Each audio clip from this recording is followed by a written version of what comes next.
Prima di passare al taglio del nastro, devo dire due cose, io sarò breve, per cui siete fortunati. Poi anche, sì, benissimo. E do la parola all'amministrazione comunale, seguiamola con attenzione. Ringrazio.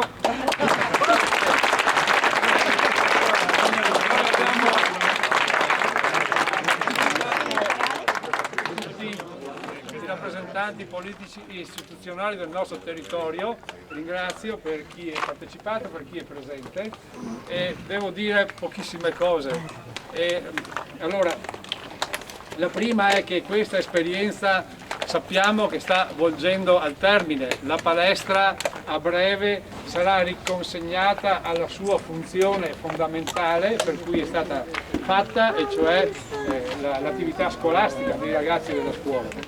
E credo che però non sia stato fatto un uso improprio della palestra, perché nel momento in cui c'è un'emergenza, c'è una necessità di dare un tetto e anche un riscaldamento gratuito alle persone, anche una palestra vada bene. Credo che il nostro impegno, e parlo anche a nome di tutte le associazioni, sono 20 che compongono il comitato, che si è dato da fare, che si darà da fare anche nei prossimi giorni, sarà quello di spiegare ai ragazzi che andranno in questa scuola, ai ragazzi del Luzzato, che la loro palestra non è stata occupata da invasori che portano malattie, che portano disgrazie, delinquenti, alcolisti e tutto il peggio di questo mondo. È stata occupata per un periodo di tempo da ragazzi come loro, che come loro sperano in un futuro migliore, non ce l'hanno nella loro patria, lo cercano qui.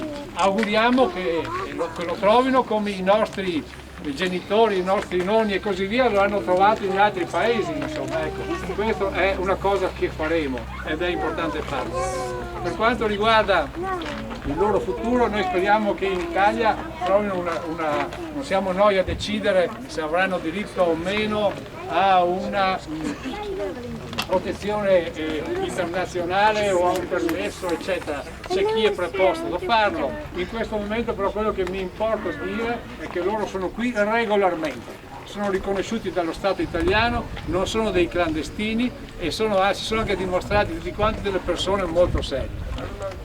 Chiudo dicendo, non è stato facile, lavorare con loro, è stato facile gestire questa situazione nonostante le condizioni di partenza sono inenarrabili, dai 40 gradi di caldo di notte e di giorno alla mancanza del minimo. Però guardate, è stato facile perché sono state veramente centinaia i cittadini di Portogruaro che hanno messo qualcosa. Chi un paio di scarpe, perché poi scarpe qua a parte, la preda più ambita è la scarpa, scarpe è la preda più ambita.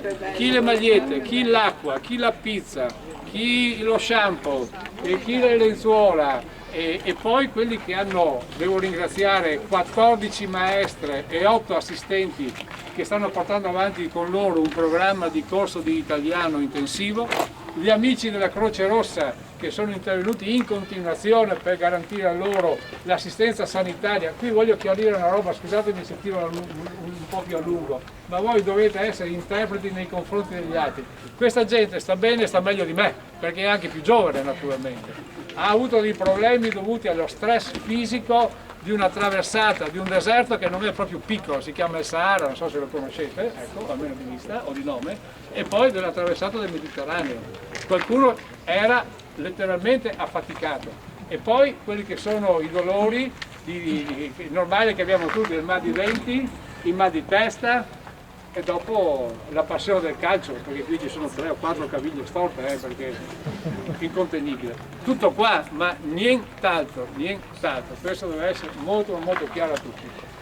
Dicevo degli amici della Croce Rossa, della Caritas, dei sindacati e così via.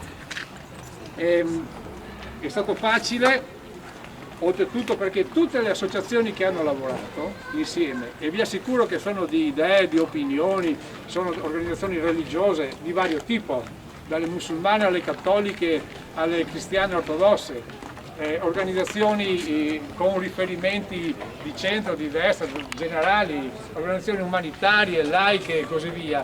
Tutti hanno avuto chiaro un obiettivo: bisognava garantire a questa gente qui, a questi ragazzi qui, una vivibilità in questo periodo.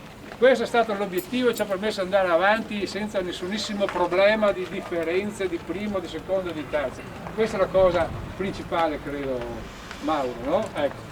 Infine è stato facile perché tutto sommato la città di Portogruaro, i cittadini di Portogruaro sono confermati per l'ennesima volta, persone aperte, gentili, ospitali, pronte a dare una mano, a salutare. Chi sei? Come ti chiami?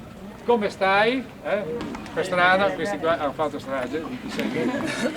Quindi il tentativo che ha fatto qualche povero mezzo di comunicazione di dipingere questa popolazione con una banda di scatenati che c'erano su questi giorni è fallito miseramente. Non ci stava, non c'è, non ci sarà. Quindi diciamo così è stato facile. Spero che questo messaggio arrivi a tutti, sia comprensibile, si può fare tranquillamente, si può fare senza dolori, si può fare senza distruggere, si può fare accoglienza e ospitalità di tutti bene. L'abbiamo fatta e spero che si continuerà a farla. Voglio anche dire, e concludo, è stato brutto sentire alcune critiche. La prima, che si è lavorato solo per questi ragazzi e non si è pensato ai poveri italiani, eccetera, eccetera. Io credo che associazioni come la Caritas, come la Croce Rossa, come le organizzazioni sindacali, come l'Associazione delle Donne Operate al Seno, l'Associazione degli Alcolisti in Trattamento, eccetera, mi scuso con quelli che non ho citato, abbiano una storia di aiuto, di assistenza nei confronti di tutti, italiani e non italiani, a cui nessuno può fare scuola, nessuno può dire sono meglio, dovrebbero dire loro cosa hanno fatto per gli altri, ecco, perché scrivono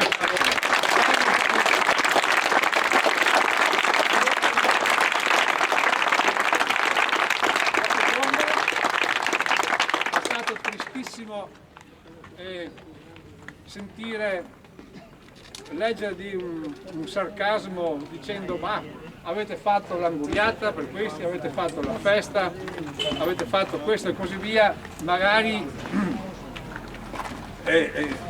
potevate portargli anche i maestri di nuovo. È stato uno scivolone brutto, perché questi hanno lasciato decine, centinaia soltanto sul Mediterraneo. Non è bello sentire queste cose. Il maestro di nuoto forse ne avevano veramente bisogno, soprattutto quei 2200 che sono annegati quest'anno nel Mediterraneo.